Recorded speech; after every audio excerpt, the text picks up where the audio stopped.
অপরিচিতা, রবীন্দ্রনাথ ঠাকুর। আজ আমার বয়স ২৭ মাত্র। এই জীবনটা না দৈর্ঘ্যের হিসেবে বড়, না গুণের হিসাবে। তবু ইহার একটা বিশেষ মূল্য আছে। ইহা সেই ফুলের মতো যাহার বুকের উপরে ভ্রমর আসিয়া বসিয়াছিল, এবং সেই পদক্ষেপের ইতিহাস তাহার জীবনের মাঝখানে ফলের মতো গুটি ধরিয়া উঠিয়াছে। সেই ইতিহাসটুকু আকারে ছোট, তাহাকে ছোট করিয়াই লিখিব। ছোটকে যাহারা সামান্য বলিয়া ভুল করেন না, তাহারা ইহার রস বুঝিবেন। কলেজে যতগুলো পরীক্ষা পাশ করিবার আমি সব চুকাইয়াছি। ছোটবেলায় আমার সুন্দর চেহারা লইয়া পণ্ডিত মশাই আমাকে শিমুল ফুল ও মাকাল ফলের সহিত তুলনা করিয়া বিদ্রূপ করিবার সুযোগ পাইয়াছিলেন। ইহাতে তখন বড় লজ্জা পাইতাম, কিন্তু বয়স হইয়া এই কথা ভাবিয়াছি, যদি জন্মান্তর থাকে তবে আমার মুখে স্বরূপ এবং পণ্ডিত মশাইদের মুখে বিদ্রূপ আবার যেন অমনি করিয়াই প্রকাশ পায়। আমার পিতা এককালে গরিব ছিলেন।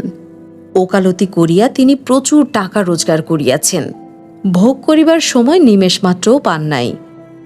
মৃত্যুতে তিনি যে হাঁপ ছাড়িলেন, সেই তার প্রথম অবকাশ। আমার তখন বয়স অল্প। মার হাতেই আমি মানুষ।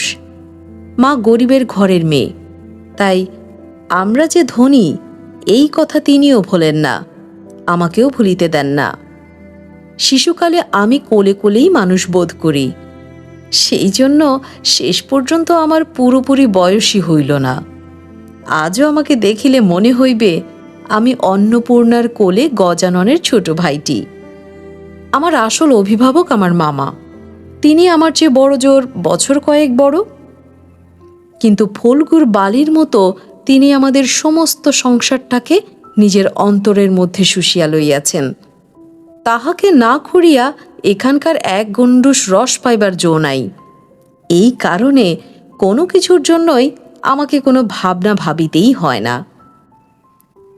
কন্যার পিতা মাত্রেই স্বীকার করিবেন আমি সৎপাত্র। তামাকটুকু পর্যন্ত খাই না। ভালো মানুষ হওয়ার কোনো ঝঞ্ঝাট নাই, তাই আমি নিতান্তই ভালো মানুষ। মাতার আদেশ মানিয়া চলিবার ক্ষমতা আমার আছে, বস্তুত না মানিবার ক্ষমতা আমার নাই।